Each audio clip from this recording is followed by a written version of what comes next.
Penting nggak penting terkait asuransi, ya memang masyarakat Indonesia itu masih ada yang pro dan kontra terkait asuransi. Ya wajar aja sih, mungkin karena beberapa tahun terakhir juga banyak sekali berita-berita yang kurang baik terkait asuransi. Tapi sebenarnya kurang baiknya itu bukan berarti produknya yang jelek ya, bisa aja karena ada mis-selling di sana.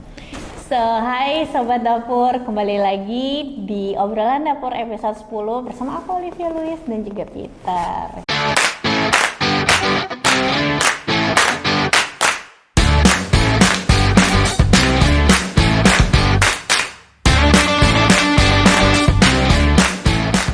Jadi penting nggak penting asuransi? Kalau menurut kamu?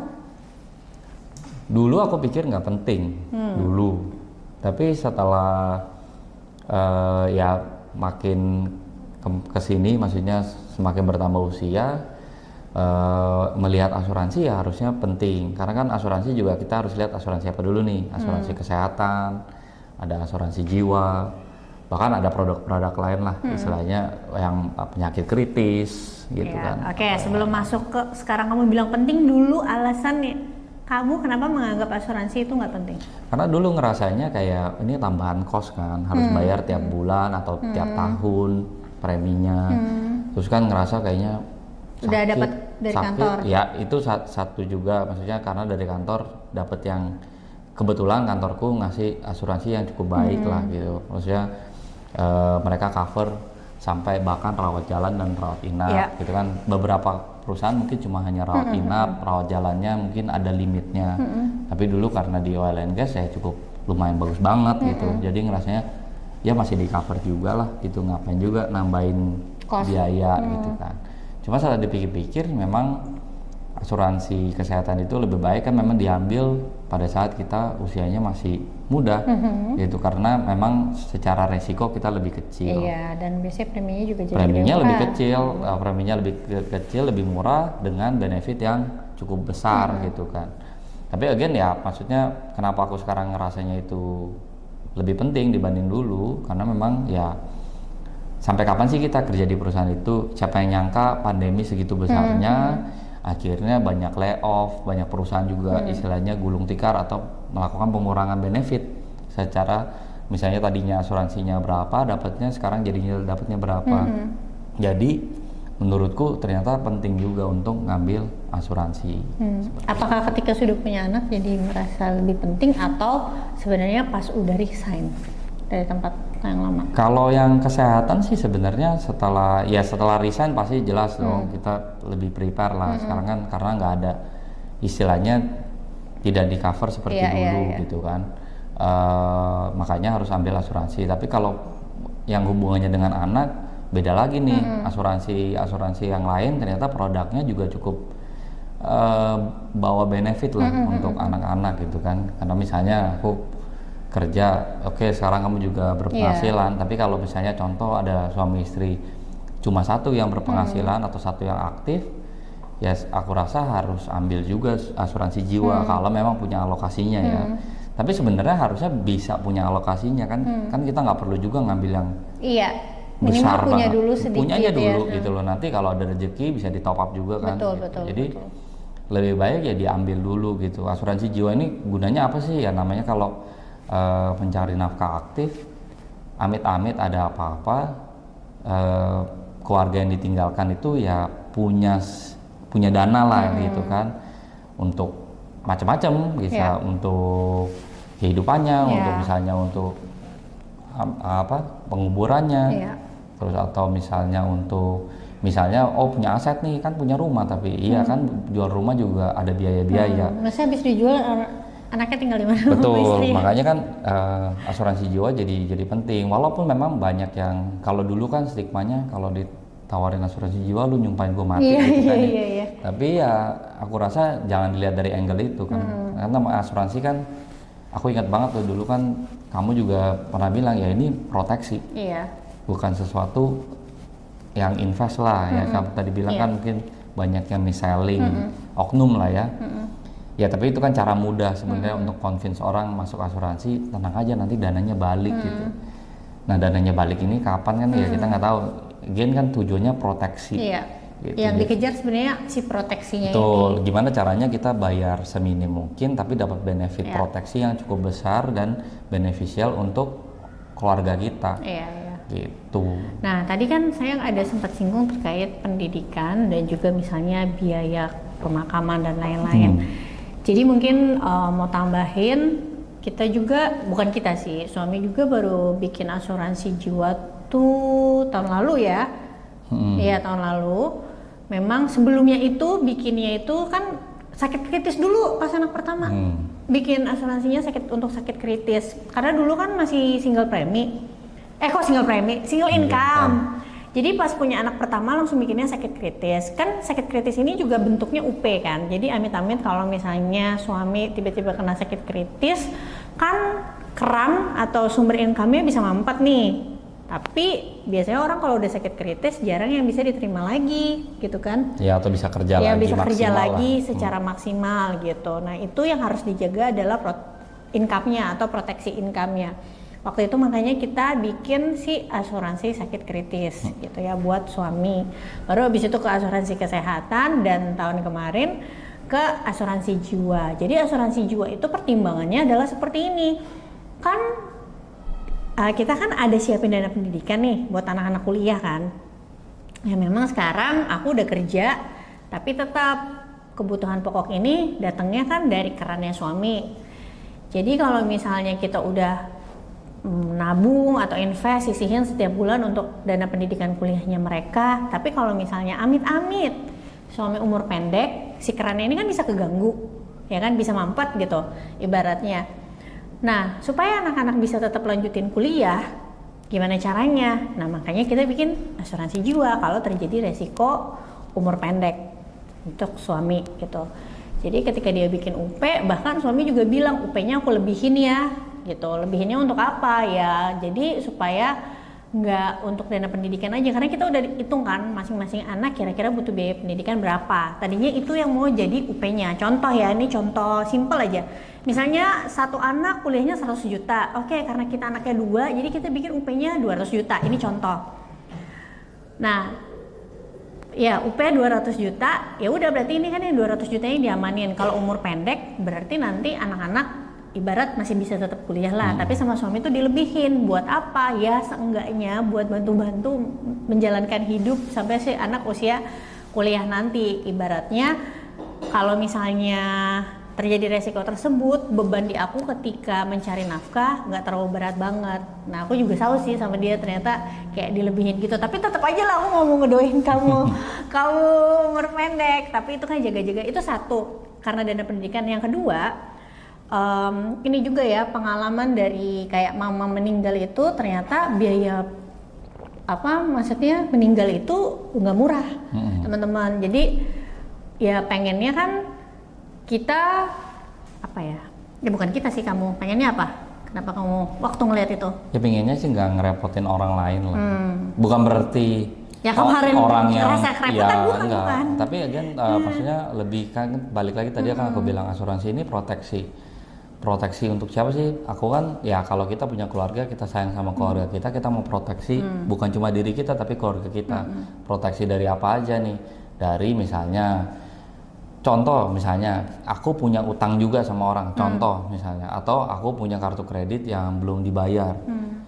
Ya dengan UP ini kan misalnya ada apa-apa terjadi resiko sama aku, uang ini cair kan. Uang ini cair, ya uang ini bisa bayar itu juga atau buat biaya lainnya, atau kalau ada lebihnya ya monggo aja dipakai sama keluarganya. Jadi dulu aku juga tipikalnya begitu, ngapain bikin gini gitu loh, maksudnya lu nyumpahin gue mati gitu kan, atau maksudnya orang seneng banget gitu ya. Atau mungkin di negara-negara lain ya aku pernah dengar ceritanya bahwa orang sengaja bikin ini dan nanti ya di fraud lah, istilahnya dibuat sesuatu skema, istilahnya dibunuh atau apa segala macam. Tapi again kan tujuannya untuk proteksi, balik lagi itu sih. Jadi intinya buat asuransi jiwa khususnya ya ini bukan buat diri aku tapi buat keluarga aku, proteksi untuk keluarga aku. Dan ini mungkin salah satu bentuk tanggung jawab kita juga gitu kan, punya anak misalnya, punya istri ataupun punya suami.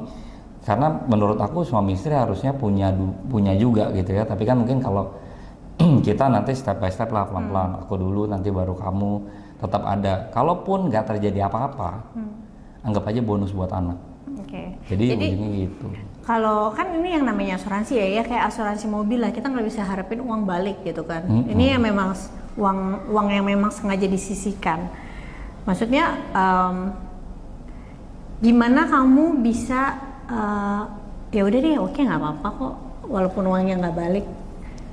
Ujungnya tapi kan kalau misalnya nggak ada resiko yang terjadi, nah kan ada produk-produk yang misalnya sampai tahun berapa nanti uang ini tetap bisa, istilahnya aku nggak tahu baliknya berapa besar ya, tapi tetap ada yang bisa dinikmati sama keluarga kita kan. Memang bukan sama kita gitu loh, karena mungkin bisa jadi di umur itu aku udah nggak ada juga gitu kan, di umur tertentu. Jadi memang makanya harus mengerti juga produknya. Carilah agen yang mungkin paham juga, jangan cuma karena teman atau karena saudara gitu. Jadi bukan karena nggak enak doang, jadi kita harus pelajarin juga produknya. Apalagi ini tuh kalau agent itu kan mereka pekerjaan service ya, seumur hidup tuh mereka harus ngelayani nasabahnya.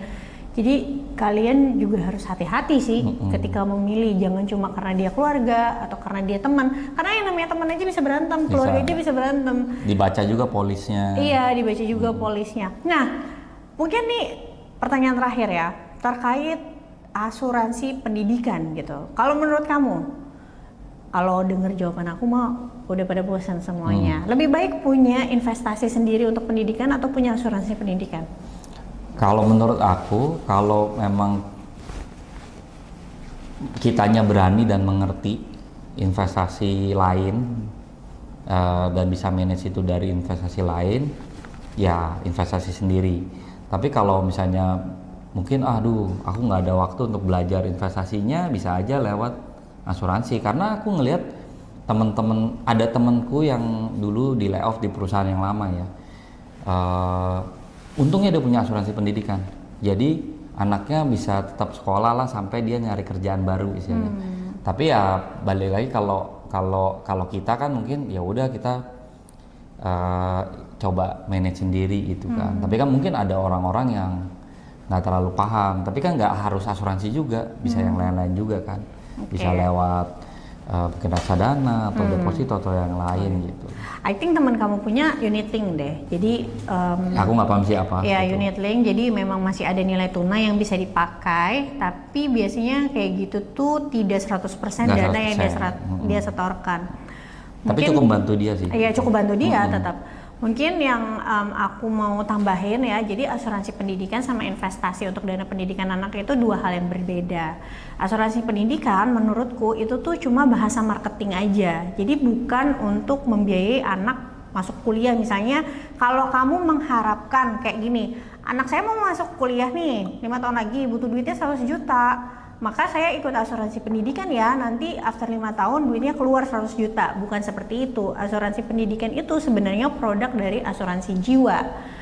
Yang diproteksi itu kalau misalnya yang punya polis itu umur pendek, nanti keluar UP-nya sebesar misalnya dana pendidikan yang dibutuhkan, katakan UP-nya 100 juta. Nah kalau si bapaknya masih hidup gimana? Tergantung lagi nih sama polisnya, tradisional atau unit link. Kalau misalnya unit link, ya bisa aja ada nilai tunai, tapi nilai tunainya itu biasanya bahkan ya udah pasti tidak mungkin 100% dari premi yang dibayarkan setiap bulan.